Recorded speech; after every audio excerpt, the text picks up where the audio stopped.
I step into the grand hall, not as a mere figure but as Egypt's rightful queen. Whispers coil in the air, schemes, deceit, betrayal. Ptolemy sits surrounded, his advisors like vultures circling their prey. They think they can silence me, cast me aside, but I am Cleopatra. I do not yield, I reign, and Egypt will know my strength. Your father is dead, Cleopatra. Egypt will now be led by Ptolemy the 13th. And since you are a woman, it would be best if you... You seem to have forgotten who you are talking to, Photinos. I am not just a mere woman that you can cast aside. Her brother, barely a boy, on the throne, shifts uncomfortably as his advisors surround him at his side. The people whisper to your father's ruling, Cleopatra. Him alone. And that is what your father Cleopatra stepped forward, unwavered by the words spoken by her brother's advisors. Apparently, words like that from men who are threatened with her having the throne are not even close enough to weaken her will to rule. My father intended Egypt to be ruled by strength, wisdom, and vision, not by frightened men lurking in shadows, whispering their schemes in the ear of children. You speak so boldly, Cleopatra, but words alone will not grant you the throne. The court has already decided. Words alone? You forgot that I am a pharaoh. My father's blood runs through my veins. Egypt is mine as much as his. That changes nothing. You live tonight. You think exile will silence me? Egypt will call for me again, and when it does, you will regret even being born. Guards then stepped forward, slowly surrounding Cleopatra. Her fingers curled in anger as she gazed upon the wicked smiles of the advisors.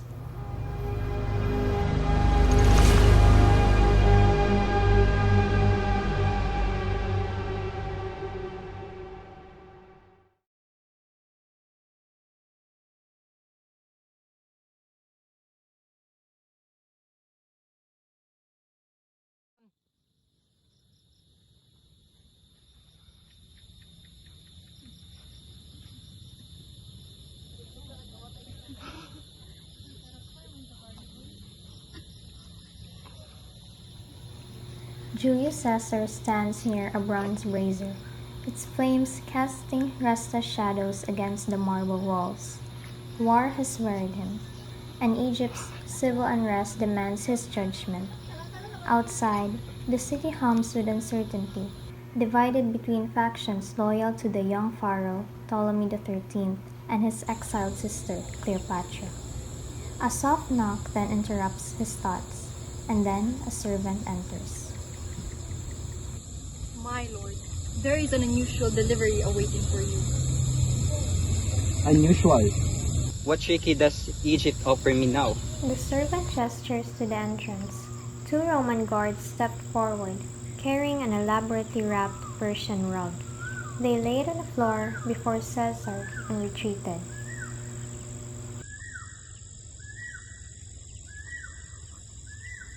After a while, Caesar carried on with his night as he sits in his grand chamber, lost in thought, pondering the chaos of Egypt's civil war, when suddenly a soft sound like fabric shifting echoes through the room. Caesar's eyes flicker toward the source, his hand resting instinctively on the hilt Hail, of his Caesar. sword. You dare to enter unannounced? So the rumors are true. The Queen of Egypt is as daring as they say. And the ruler of Rome is as difficult to surprise as I fear. You appear uninvited. Tell me, what is the meaning of this bold entrance? As you should know, a queen should never require an invitation to reclaim her throne. My brother seeks to erase me.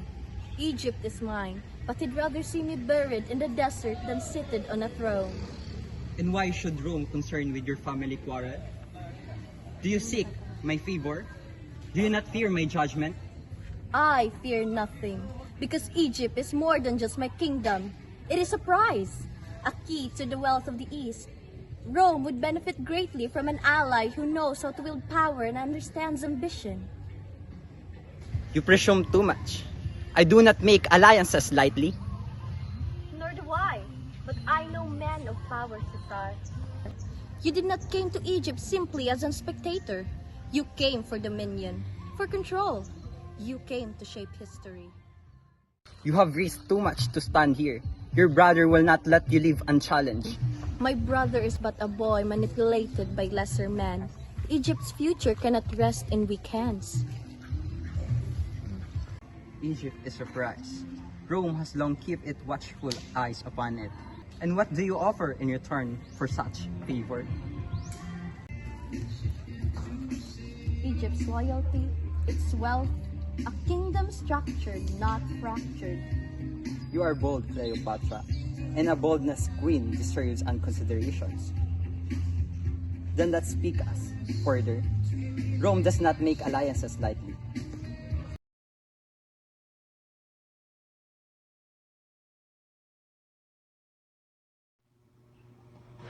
A loud, authoritative sound of voices was heard from the inside of the royal war room.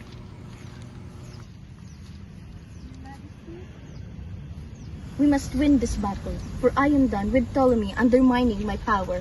It's time to claim what I also deserve to be mine.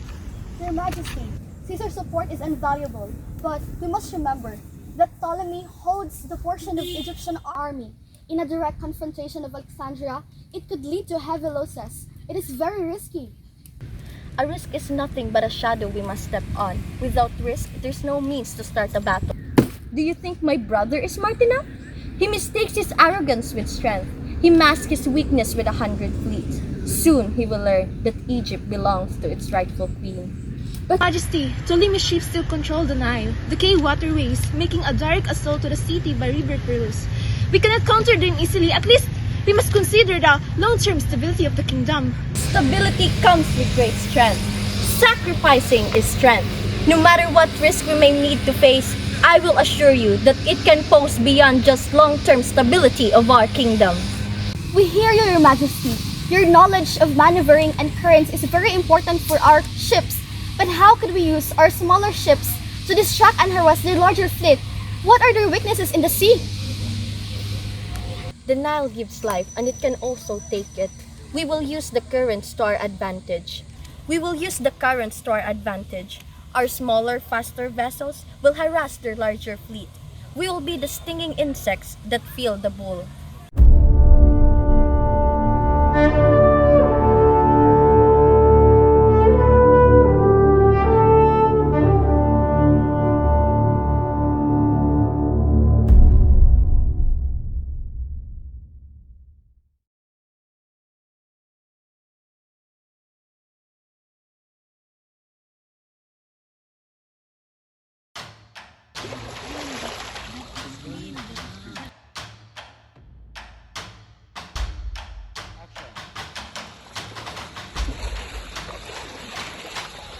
Do not fear, for the one who leads them cannot defy my power.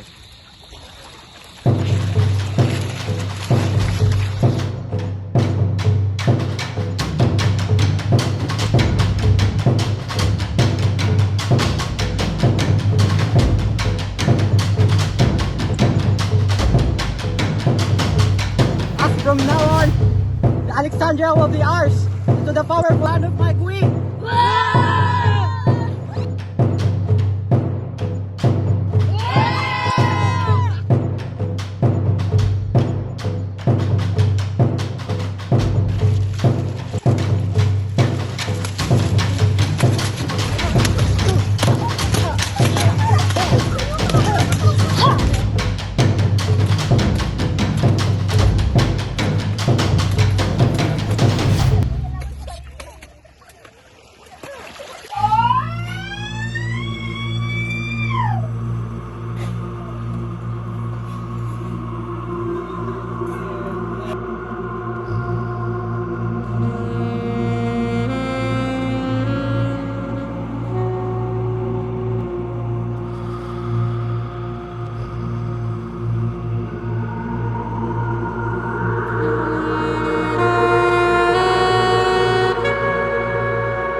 That's Ptolemy's body.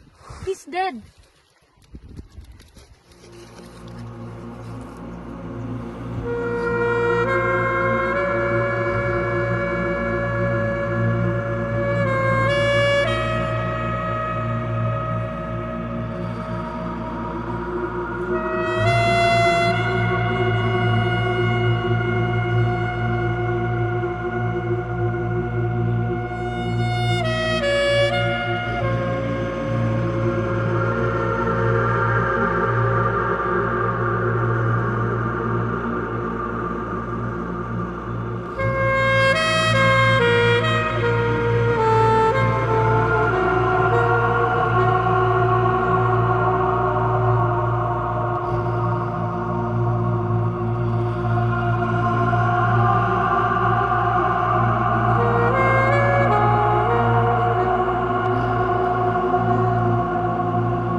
Cleopatra took back her power after the long battle. She then became the Queen of Egypt, the last Queen of Egypt.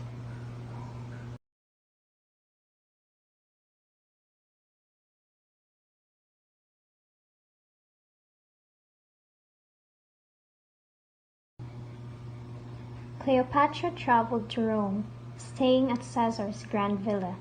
They had a son named Ptolemy XV, with the nickname of Caesarion.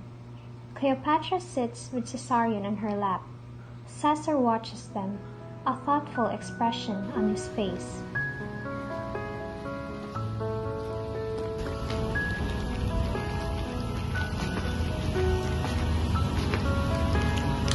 Yes, your spirit, Cleopatra, and my ambitions too.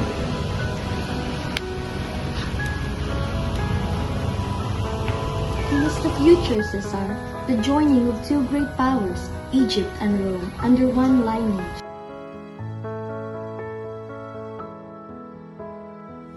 Rome is a proud beast, my Queen Cleopatra. Many here do not understand the connection we share. Let them whisper, let them fear. Power commands its own respect, and victory silences the doubters.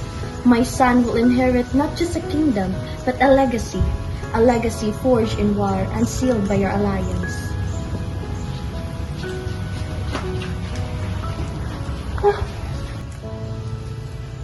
Great Caesar, a senator requests an audience. Rome never rests, my Queen Cleopatra. Until later, my Queen. Until later, my king. You will be great, my lion cub. You will be greater than they can imagine.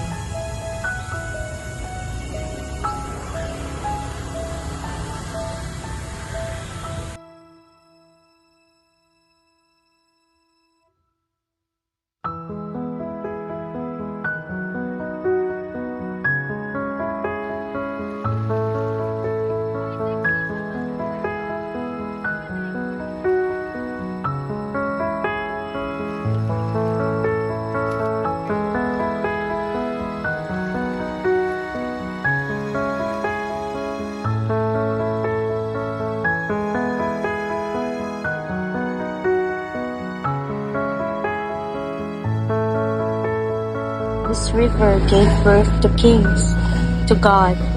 Let Caesar see not just the land, but the legacy. I must remind him, I am not merely his ally. I am Egypt. She carries herself like a goddess, but she rules like a tactician. Not since Rome's own founders have I met a mind so sharp or a will so immovable. That is the temple of Hathor, the goddess of love, joy, and motherhood. The people believe I am her living form. And the people follow what they believe. You use that well. Belief built Egypt, but belief alone doesn't hold a throne. Strategy does. Allies do. You saw that when you came to Alexandria.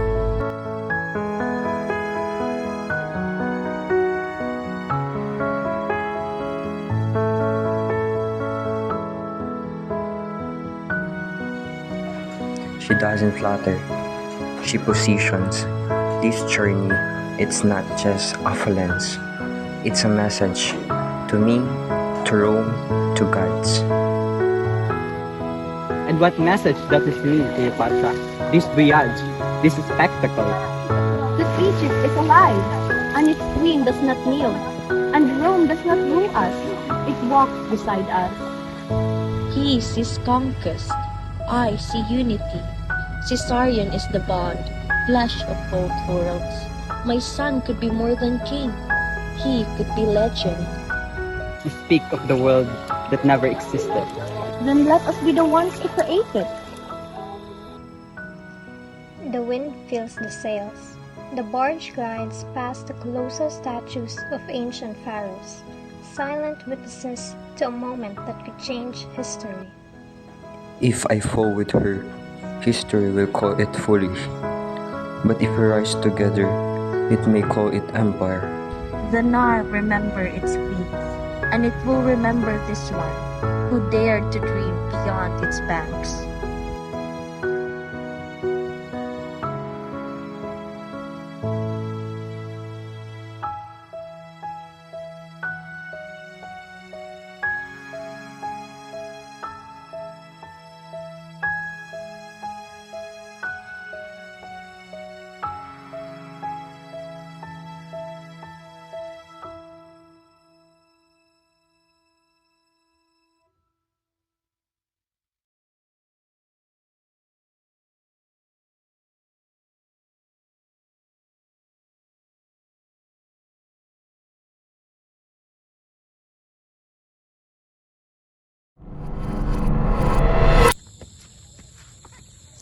Your Majesty, I have come to deliver a news about Julius Caesar.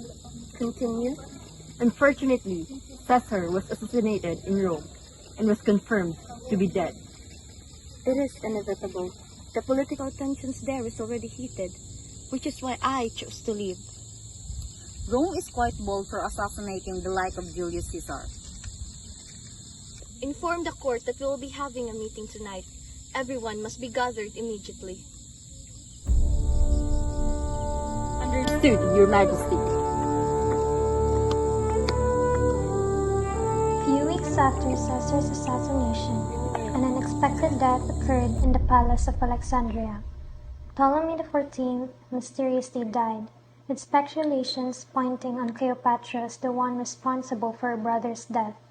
When Caesar also died, her dream of ruling Rome vanished. Thus, she needed to formulate new strategies to spread her influence in the country. Now ruling alone, she had already declared that her son, Caesarion, will be the heir of the throne and will rule beside her when he reaches the right age. Now, the Egyptians were sailing at nightfall, expecting to arrive in the city of Tarsus. Your Majesty, we have arrived. The barge docks, silence stretches, then she descends, adorned in flowing robes of deep purple, gold bracelets lining her wrists, and a diadem resting upon her brow, and with the precision of a queen who knows she will kneel for no one. I have heard that Egypt was blessed with a great queen, but upon meeting her, I think that we have been mistakenly blessed by a goddess instead. Is this how Rome greets Egypt? I'm afraid not. This is simply creating a woman worth the spectacle. Unfortunately, a goddess bends to no man. And you've chosen to meet me? What shall I take from that? That I am willing to see if Rome still produces men worthy of Egypt's time. Antony watches her, intrigued and amused. Cleopatra is an ambitious woman. Her ambitions for Egypt and Rome soar high, and she needs an ally who can rise beside her. Tonight, negotiations will begin, and Cleopatra will accept nothing less than greatness. Truly, those who fail will be left behind.